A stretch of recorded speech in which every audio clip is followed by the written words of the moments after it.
been meaning to do another book uh, or a movie or TV show video for a while. Just got too busy with other things. I don't know if everyone is aware of EC Comics.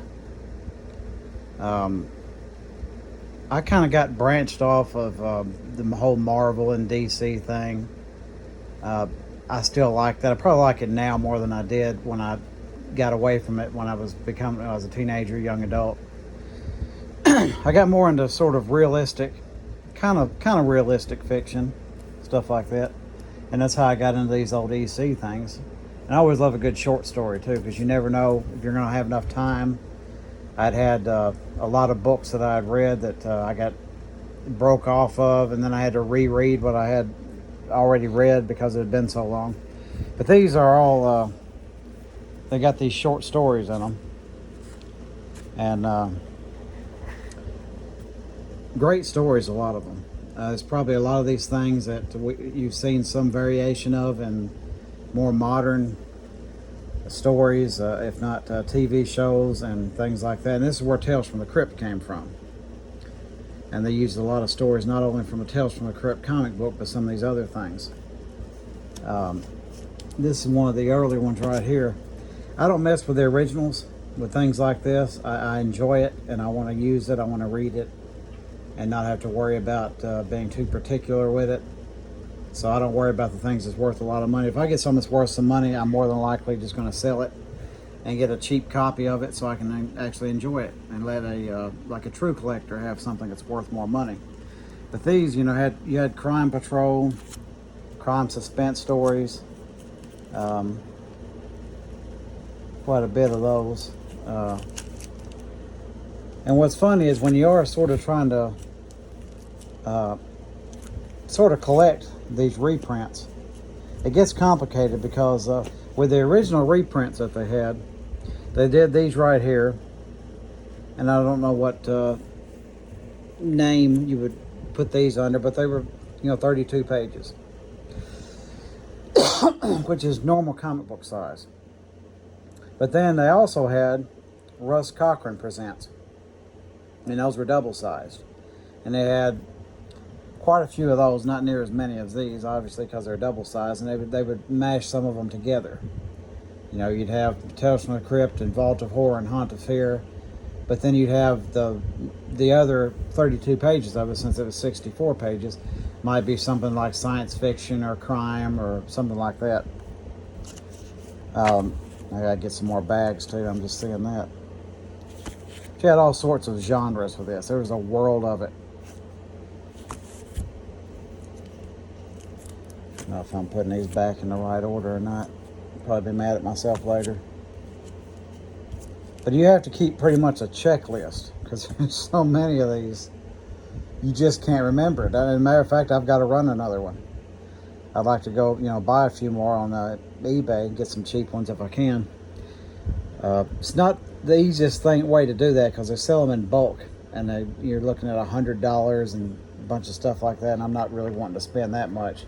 I'd rather get, the precise ones that I want, or pick which ones I want and do it that way. And that's kind of where, what's funny, it's kind of where probably Cracked Magazine came from. I know they were the creators of Mad Magazine too, which ended up being Mad TV. It was originally Tales Calculated to Drive You Mad. Just some of the, and you wouldn't think so with it being this old. Some of the things I've read and their comedy stuff, I about hurt myself laughing. And their horror is really good as well.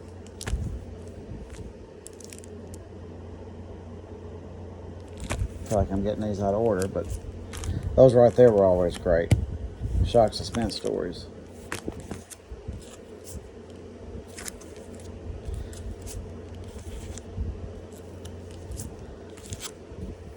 And some of those they would have on the Tales from the Crypt show as well. So there's the beginning of Mad Magazine right there. They were obsessed with this name Melvin. I don't know what that was. Somebody in the studio or something, I don't know. And there it is, the one everybody's most familiar with. Hard to find number one, even of the reprints.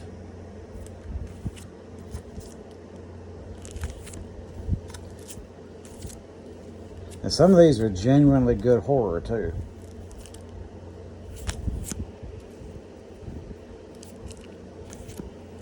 You got dark comedy. It's kind of beginning of that in these things. And you had some legendary artists too. A lot of people haven't heard of Al Williamson. I wish they would have, because he was fantastic. You had Johnny Craig, Jack Davis. I think John Severin was involved. Maybe Marie Severin, Joe Orlando, Wally Wood as one is more well known. Jack Kamen. I think Fieldstein and Gaines wrote most of these. Of course, you had some Ray Bradbury stories. Another action series.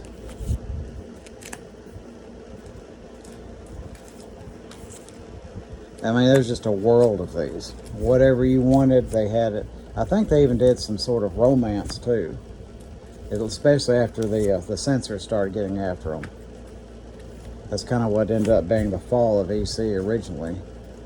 Was the censors took issue with things like that right there. I would suspect back then they had some more modern type ideas, equality, things like that might not have jived with what the narratives a lot of people were pushing back then. And I think that may have set some people off as well, so they just used whatever excuse they could to get after them.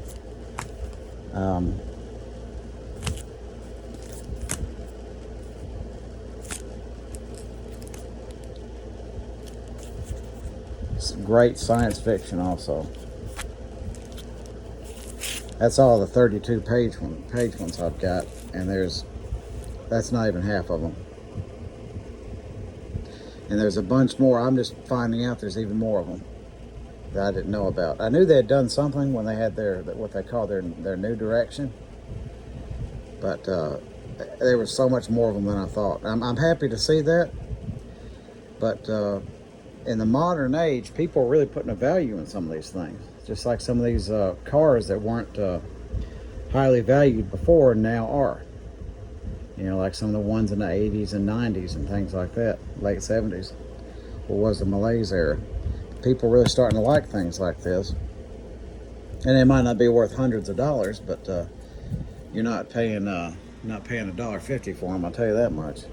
You're not paying $2. You might, if you're lucky, you might pay $5, if you're lucky. But I figured I would just kind of show those and encourage somebody to go to some flea markets and bookstores and things like that. You run across some of these, grab them up.